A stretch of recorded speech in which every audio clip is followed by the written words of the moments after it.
The Truther Girls. Hi everyone, Truther Girl Sonia here, and I'm here with my husband Aaron. Hey, how you doing?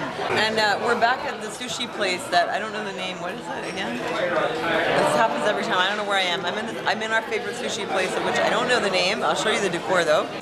Check it out. It has a really nice chandelier up there. See that? See that? That changes colors all the time.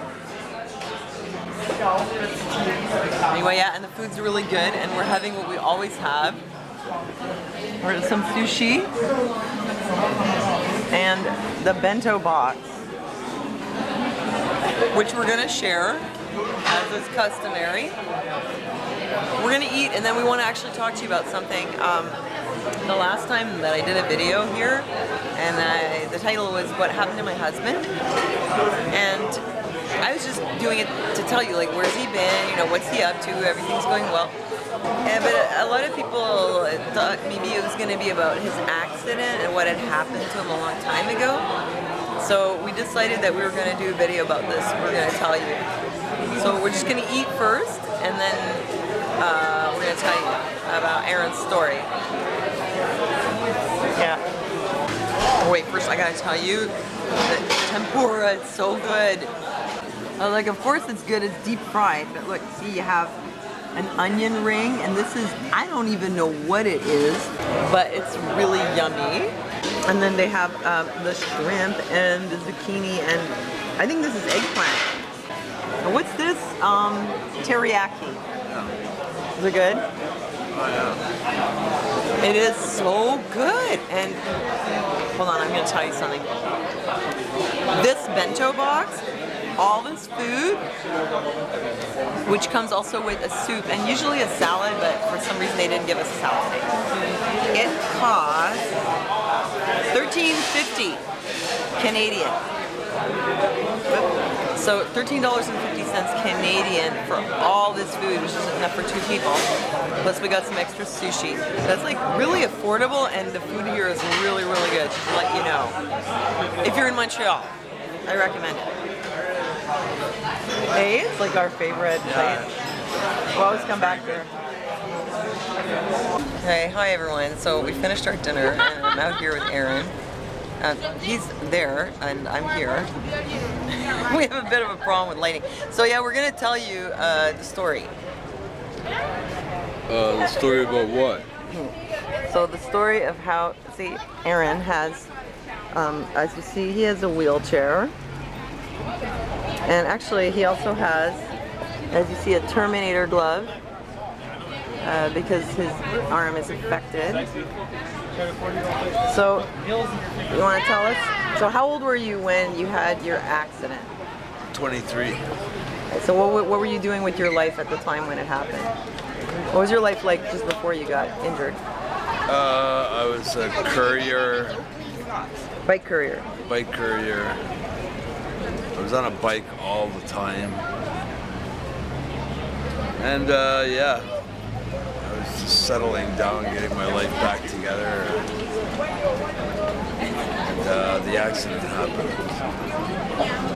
I went to a friend's house, and he used to go down to the States and get all this, they got stronger whiskey over there, liquor, you know, it's like higher percentage of alcohol. And I went to his house, and we were drinking this whiskey and watching movies and stuff, and I guess I got a lot drunker than I thought I was.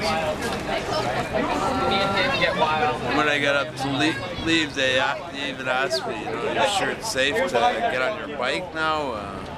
I don't like waking up in some strange place because it messes up my day.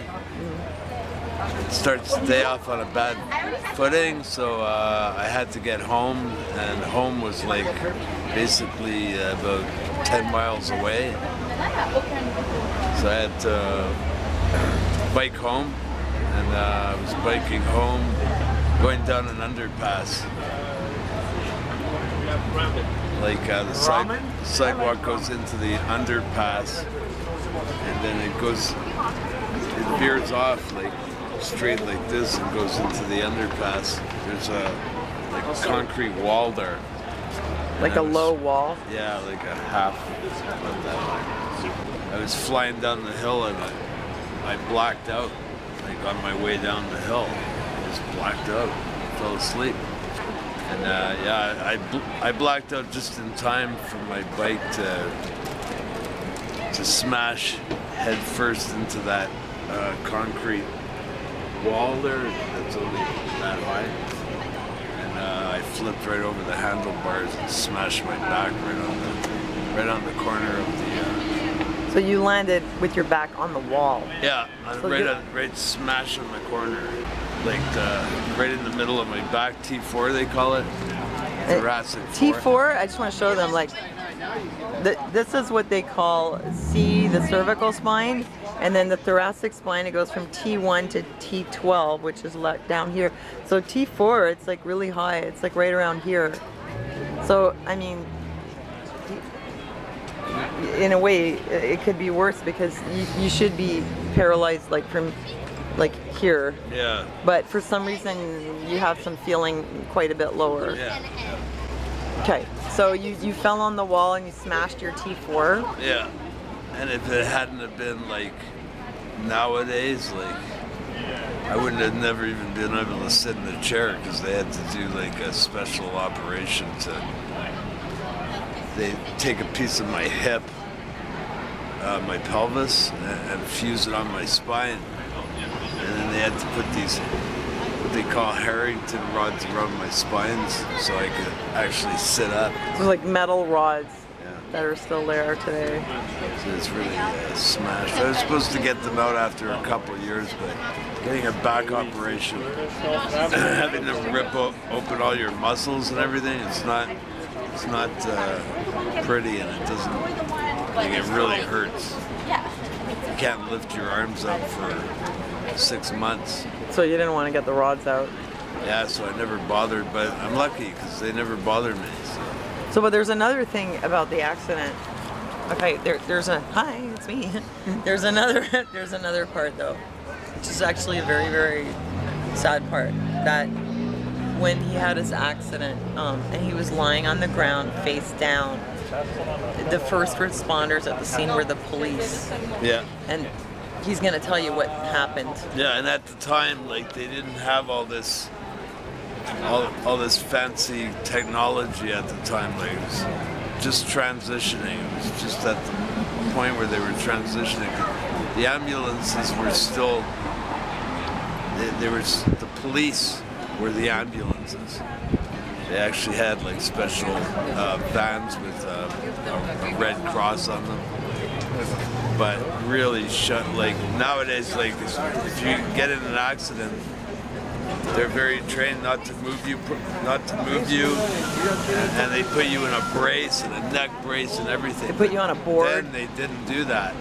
They did nothing. So they just flipped me over on a board, and They flipped you over on your back. Yeah, they flipped me over on a board, and I felt my whole body turn upside down, and the feeling, like I literally felt like I was hanging upside down, and the feeling of my legs and everything just went right up like a spider web all the way to my feet. Like, just, I think that was the moment where they severed the spinal cord. They weren't very true. I'm not saying they did that, but it sure felt like that, at the time. Well, I mean, that's the moment when you felt the feeling leave. That's probably, like you say, the moment when your spine was severed. And these days, like, I'm just gonna come back here, like, see, these days they would have put the board on him and immobilized him before turning him, but at the time, like you said, they just put him on the board. Yeah. Flipped him over, just put him on the board. I mean, they're cops, so, they weren't even paramedics. If they had immobilized him, it's possible that his spinal cord wasn't severed yet, because he felt the feeling leave only after they did that. It was possible that if they had kept him really immobile and done the surgery right away, maybe he wouldn't have been paralyzed. But anyway, this is the way it turned out. Yeah.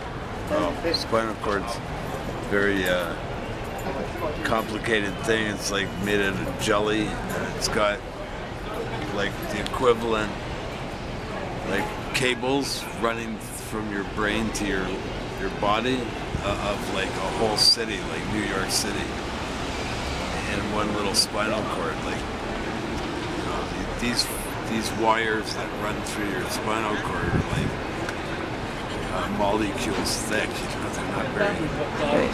It's just cells. Very delicate. Yeah, it's very. Very, very delicate. That's why they can't fix them now. You know.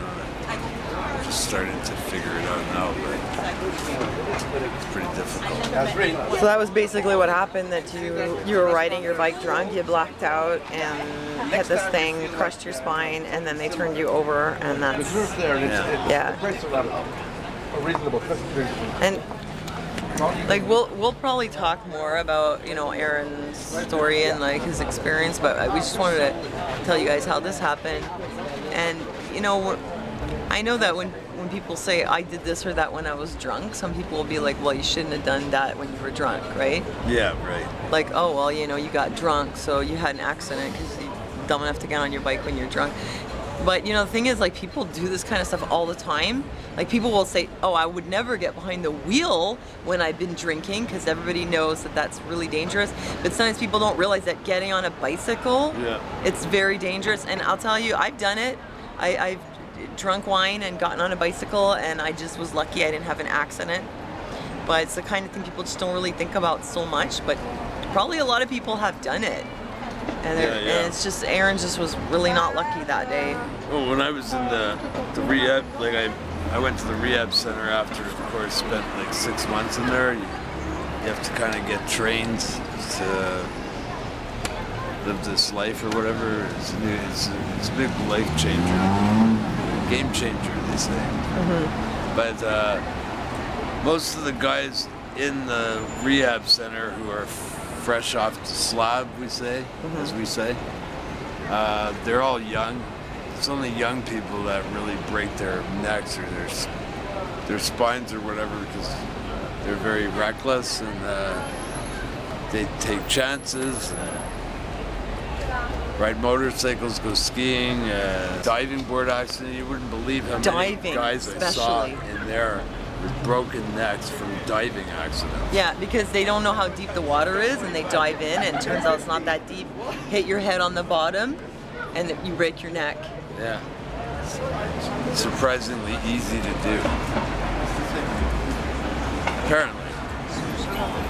So it's been like what, like 34 years? 35 years, I think. Yeah, 35 years. And we didn't talk about your arm. Yeah, well, we'll leave that for... There's a bit more to the story for Aaron's arm. But, well, I guess that's pretty much it. Yeah. So that's it. And obviously, since this happened 35 years ago, this would mean that Aaron was already using a wheelchair when I met him. Because a lot of people like kind of assume that this must have happened after we met. No. Nope. No. No, and he was in a chair from the beginning. The first time I laid eyes on him, it was love at first sight because he's so handsome. And the first time I talked to him, I was like, this is the man for me. And it's what, 13 years we're together? Yeah. But yeah, like Aaron's been in a chair a long time, and he's always been in a chair as long as I've known him. Yeah. So, yeah. That's the story. I would have rather told you that I had a skydiving accident or something more exciting. But it's just, I fell asleep on a bike. Bicycle, I blacked out, Yeah, when you say it was a bike accident, people always automatically go, oh, a motorcycle? Yeah, for sure. But no, it was just a bicycle. But the thing is, you know, this can happen to anybody, especially like you said, like young people. They do sports, they go diving.